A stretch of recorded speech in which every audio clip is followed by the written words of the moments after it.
Technological and institutional reforms. Now, the meaning of the words technological and institutional reforms means that there has to be a reformation or change in the technology, the way we use, and in the institutional formation or function. Because if we bring a positive change in both the sectors, that is the technology as well as the institution, it will only contribute towards smooth functioning of the workflow and efficiency will be at its prime. Agriculture is the bloodline of a country. I mean, without food, no one can survive. Therefore, to develop this sector, there has to be a compatibility with the technology and the institutional changes. Because if you're performing agriculture on your land without the help of technology or any institutional help, then it is not sustainable, meaning it will not last for a very long time. You will be exhausted, tired, and your productivity will be low. There are so many farmers in this country who still depends upon the monsoon and the natural fertility of the soil. I mean, it isn't wrong, but the productivity would be so less. I mean, as a farmer, you need to make use of the irrigational facilities, and then you have to use fertilizers for growing the natural fertility of your soil. You also need to use high yielding variety of seeds that take less input and gives a larger output. Because if you don't make use of all these new reforms, then it is going to be a serious challenge to the rising population. Because what happens when supply doesn't meet the demand? There will be all sorts of crises, and no country wants that. Therefore, the agricultural sector needs some serious technical and institutional reforms. So if you look at the first 5-year plan of India, or for those of you who don't know what is 5-year plan, it is a government plan for economic development. So what they do is they decide and write it down all the things that they want to do for the next 5 years. Since independence, we have had 12 5-year plan. Anyways, so if you look at the document, you will find that there is a mentioning of institutional reforms and technological reforms for the agricultural sector. So what does it mean? It means that even the government is strong about adopting these measures so that they can improve the agricultural sector. So if you look at the first 5-year plan, which was drafted in the year of 1951 to 56, in that it is mentioned about abolition of zamindari system, and that is a major step towards land reformation. In case you want to read more about it, I have a link in the description to the first 5-year plan. In fact, you can read up all the 5-year plans. So some of the strategies that has been taken by the government of India in improving the Indian agricultural sector is Green Revolution and White Revolution. So these revolutions included both institutional and technical reforms. So some of the reforms were provision for crop insurance against drought. So just like you have an insurance for your car, here you have an insurance for your crop. Then you have the establishment of Grameen banks, cooperative societies, and banks for providing loan facilities to the farmer. So every bank has a priority sector lending scheme. So it is an important role given by the Reserve Bank of India. So what happens in this scheme is the bank has to keep aside certain amount of money that can only be given to the agricultural sector or allied activities as loan. So this money cannot be given for any other purposes. This is only meant for agricultural activities. So these are some of the schemes introduced by the Government of India for the benefit of the farmers. And the next topic is contribution of agriculture to the national economy. Now we know that agriculture has been the backbone of the country. Therefore, naturally, its contribution to the GDP would be statistically visible. But this contribution is declining year by year. So any sort of decline or stagnation is bad for the nation and will have serious implication on the society. Government is dedicated towards the development of this sector by joining hands with Indian Council of Agricultural Research, many agricultural universities, many veterinary services, and numerous animal breeding centers. So all sorts of R&D is being carried out by the government.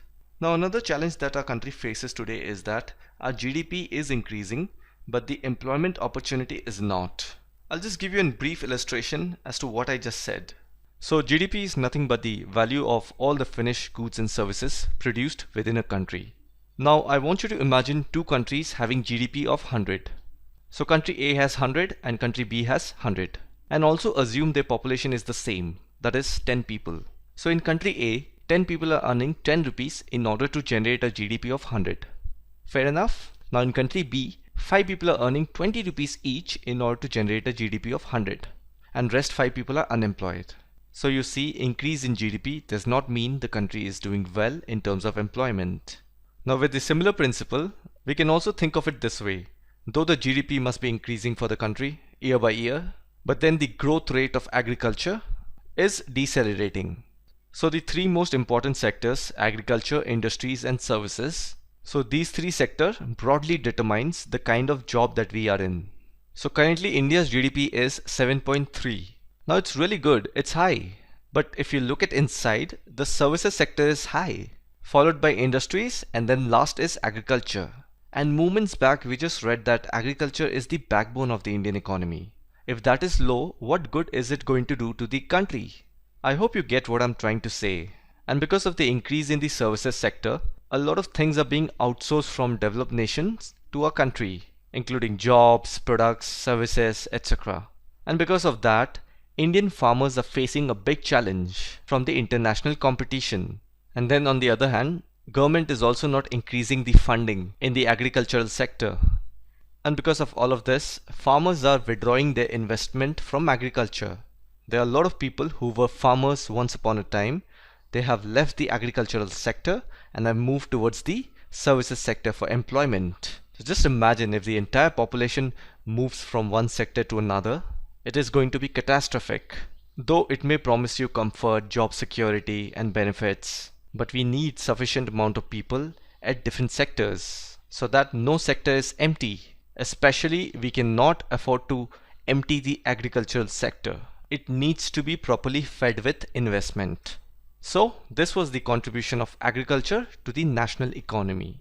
And the next topic we are going to read about is food security.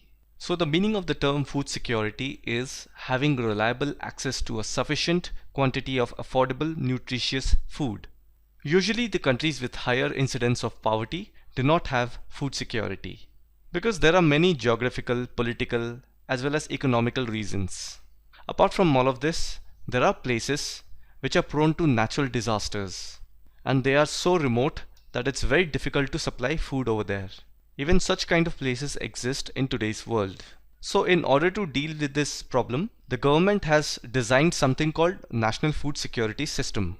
And it has two components. One is buffer stock and another one is public distribution system. So the meaning of buffer stock is keeping a large quantity of food in a storage or a warehouse. And then public distribution system is nothing but the ration shop through which that stored food is supplied at a very lower price to the people who are below the poverty line. But then to maintain such a huge stock of food, the government has to first buy those food from the farmers. And for that, government has fixed a support price, wherein they will buy that grain in that particular price and then they will keep it in Food Corporation of India. Now this is a national cause. Of course, the prices at which the government will buy from the farmer is going to be less. But then the government is going to complement the farmers by giving subsidies in providing seeds, fertilizers and all those sort of things to grow nice crops. So this is like balancing the equation. You are not benefiting at the cost of someone else's loss. And then these foods are then taken from Food Corporation of India to the public distribution systems, that is the ration shops, and distributed among the people. But as a great saying goes, everything has a problem. And here the problem is the government procures large quantity of rice, wheat and paddy from the farmers, because these are the staple food for the Indian population and these are being consumed at a large scale. So mostly the government buys all of these crops and stock them. Now having said that, the farmers are even smarter. They have also developed interest in growing only these kind of crops because there's not going to be loss for the farmers. It's directly going to be taken by the government, so they will not have a loss in it. Now due to this, there is a distorted cropping pattern. And another problem comes from the administrative point of view. We know that consumers or the population is divided into two categories, that is above the poverty line and below the poverty line. And based on this, the government provides this stocked food through PDS to the below poverty line people. But the categorization is not perfect and the number of deserving poor people are not being benefited by these schemes. So even this problem needs to be addressed. So again, all of this problem can be only dealt if the government increases the investment in agricultural sector. Because the moment you create necessary infrastructures like irrigation facilities, availability of electricity, then it automatically attracts the private parties. Then the private party is going to invest huge capital in it. So capitalism does helps only if it is properly administered and monitored. Now apart from all of this, there are reasons like scarcity of water, then degradation of soil due to the overuse of fertilizer and pesticides, and declining productivity of land, and then farmers shifting from the food crops to cultivation of fruits, vegetable, oilseeds and industrial crops because of commercialization. So these are some of the problems that the government needs to address in order to improve the agricultural sector of a nation. And the last topic of this chapter is impact of globalization on agriculture. Globalization means when an organization develops international influence or starts operating on an international scale. So here we are going to read about how agriculture gained international exposure. So globalization is not something new for Indian agriculture industry. It's been happening since 19th century. When European traders arrived, they used to take Indian spices to different parts of the world, and the Indian farmers were asked to grow European crops. So all of this accounts for globalization. The British were attracted to the cotton belts of India. They exported heavy cotton raw materials to Britain, and due to which Britain textile industry flourished. And we have many more such examples of globalization. Now today, India is an important producer of rice, cotton, rubber, tea, coffee, jute and spices. But still our agricultural products are not able to compete with the developed countries because the government of developed countries, they highly subsidized agriculture in those countries. As a result, they are able to produce good as well as huge quantities of products. In India, we do not have proper infrastructure for the agricultural department. The condition of small farmers have barely changed. Our farmers are still fighting the most basic problems of agriculture, like overusing of chemicals, land degradation, and vanishing biodiversity. So all these initial problems, we are still engaged in that. So a proper thrust should be given to the improvement of the condition of small farmers. So there is an old saying that success lies in small changes. Therefore, the Indian farmers should diversify their cropping pattern from cereals to high value crops, because this needs to be done at the most basic level.